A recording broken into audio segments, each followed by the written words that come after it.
All right, troop 10, hut. Forward march. Do something. Welcome to Fort Irving.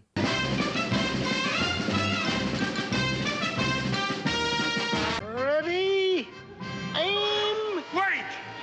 Now what's the matter? First must recite ancient ritual chant. Can't need ancient chant with modern tooth pulling. Wild Eagle has a serious toothache that requires an extraction. He's also a wuss. He's telling O'Rourke and Agarn about it. Too bad you're not an F troop. Our regimental dentist is coming through tomorrow. Works with laughing gas. Yeah. Laughing gas? Him Indian fellow? No, it's a new painless method of pulling teeth. Me think me enlisting Paleface Army. O'Rourke thinks it's too risky, but Wild Eagle says if O'Rourke Enterprises wants to keep getting inventory from the Hakawi, sign me up. Man, I have just received some orders. General Sam Courage will be arriving here tomorrow. Well, surely you've heard of General Courage. Courage? It rings a bell. Now, don't tell me. Our fort is named after it. I wasn't aware they named forts after living people. He's retiring after 30 years in the Army. This fort was his first posting, and for sentimental reasons, he's coming to inspect it as his last official act. Oh, and the dentist is here, so make your appointments now. Sergeant, who was that trooper? Trooper, sir? Yeah, the one with Corporal Agarn. Corporal Agarn, sir? Well, yeah, he looks so familiar to me. Well, Corporal Agarn should look familiar to you, sir. No, not Corporal Agarn, Sergeant. If you've been doing your job properly, all the men should look familiar to you, Captain. No, never mind. What I wanted to tell you is that Dobbs and I are riding out to meet the general so we can escort him in. Oh, yes, sir. Yes, sir. You'll be in charge of the fort while I'm gone. I'll take care of everything, sir. Don't do anything I wouldn't do. That should make this task a little easier. I just got a message from Wrangler Jane that General Courage is in town now. There must have been a mix-up in the captain's orders. Well, I better hightail it down there and meet him. Supposing the captain comes back here. You can't leave me alone here with him. All right, we'll both go and bring him with us. Go. Right. Our dentist is thoroughly confused when he comes back to an empty chair, but you get the feeling it's not the first time it's happened to him. I don't know what's happened to this man's army. In my day, they would have had a regiment to meet a visiting general. But they didn't expect you to arrive until tomorrow. A good officer always expects the unexpected. Oh boy, he's one of those. An entire generation really didn't know Cliff Arquette's name. That's because for decades he went by the name of a character he created, Charlie Weaver. Lots of people from my generation, and at least 2 generations after me, knew him as a permanent fixture in the lower left corner of the Hollywood Squares board. And even there he wasn't Cliff Arquette, he was lovable old Charlie. He began his acting career around 1950 and created the Charlie Weaver character somewhere around 1952. From the Jack Parr Show to Andy Griffith and later on the Jonathan Winters Show, he endeared himself to audiences everywhere with his quiet, self-deprecating humor and friendly demeanor. When he died suddenly in 1974 and it was announced that Cliff Arquette had passed away, lots of people, including me, said, "Who?" We had never known him by his real name, but as Charlie Weaver, he was a true American icon. General, Sergeant Morgan O'Rourke, sir. Corporal Agarn, sir. How? Howe? That's his name, sir. Private Howe. The new private will carry the general's bags and more. Now,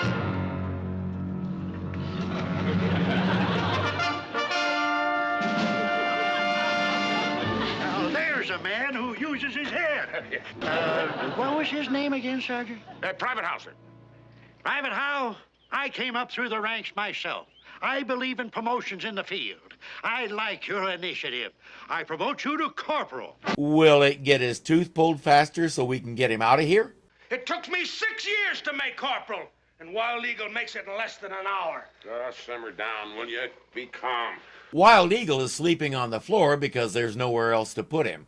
The general comes in and discovers him. They say he sleeps on the floor to toughen himself up. I like a man who sleeps on the floor. It firms up the muscles and strengthens the body. I used to always sleep on the floor. Yes. Help me out, please. Oh. And when Corporal Howe wakes up, tell him I've promoted him to sergeant. Okay, but as he told Agarn, it's nothing to get worked up about. 10 years it took me to get those stripes, and he makes sergeant in one night. This is different. This is me. But it's going to get even worse. Why you not salute? We should salute you? That order! Turn on! Next time you not salute Lieutenant, have your stripes! Yes, the general promoted him to lieutenant, and it's going to his head. Somewhere out in the wilderness, Captain Parmenter and Dobbs are lost. But the captain just realized the strange trooper he saw was Wild Eagle, so they need to get back to the fort and see if it's true. They just have no idea where it is. I just remembered something. These horses are specially trained to find their way back to the fort. They have the instincts of homing pigeons. Then all we gotta do is start them off and follow them. Yeah. Show us the way, fellas.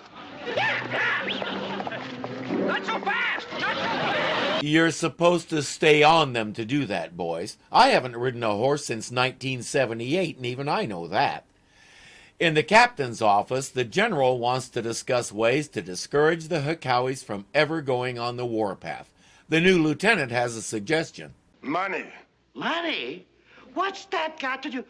Oh, I see what you mean. Yes, the government should set the Hekawis up in business for themselves. For themselves, sir? In other words, it'll be Hekawi Enterprises rather than O'Rourke Enterprises.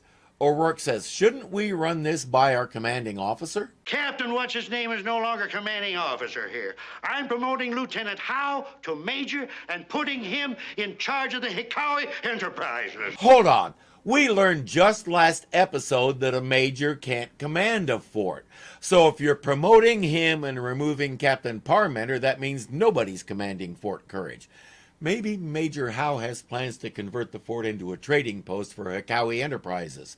One thing is for sure, they need to put a stop to this before the general appoints Wild Eagle to be Jane's boyfriend. They devise a series of exhausting tests that Wild Eagle has to pass to qualify as a major, and of course, Wild Eagle can't keep up.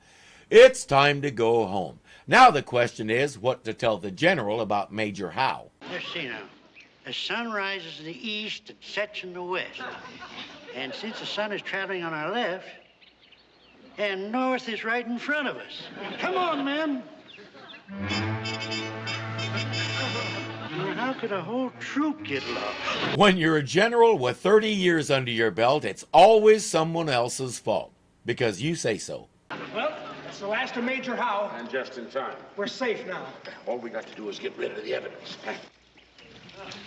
Traitors! Murderers! The former Major Howe is behind those rocks where he just finished changing his clothes. But that's not what the general sees. Time to come clean. Oh, General, all right, we confess. To having murdered that splendid officer?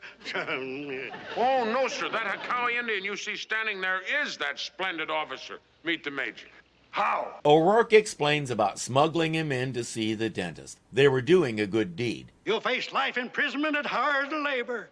How dare you foist an imposter major off on the United States Army? Well, when he came in the Army, he was a private, not a major. Remind me how he moved up the ranks so quickly? Oh, right.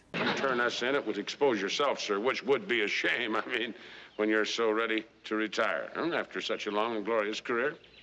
They might even change the name of Fort Courage. No. How you like Fort Wild Eagle? That's too much for him. He says, I'm ruined. O'Rourke says, nobody has to find out about any of this. Our plan was to let him go AWOL. I've got a better plan. Oh? I'll have him transferred to a desk in Washington. Good! Then he'll never be heard from again. An illustrious career is protected from a potential scandal. On an equally happy note, Captain Parmenter and Dobbs are back. They can barely stand, but they made it. The captain has to warn the general. Oh, you've been out in the sun too long, Captain. Better sit down. I am sitting down. Well, then stand up. Are you seriously suggesting that I, General Sam Courage, would let an Indian infiltrate this troop? Why, that's preposterous, sir. Ridiculous. Why, I could spot an Indian the minute I seen one. How? The general has a surefire way. By his teeth. Now there is an Indian. You know, somehow I think Wild Eagle knew that was going to happen. Oh, a miracle happened. Tooth's not hurt anymore. Some miracle. Wild Eagle lose nerve. Better than losing whole jaw. Well, by the looks of things, he still has his jaw. There's just nothing in it. If you're enjoying this, be sure to click the thumbs up button to show you like it. If you're not subscribed yet, punch me in the face right here and get it done. And don't forget that you can become a patron and help keep this kitty fed. The link is below. Until next time.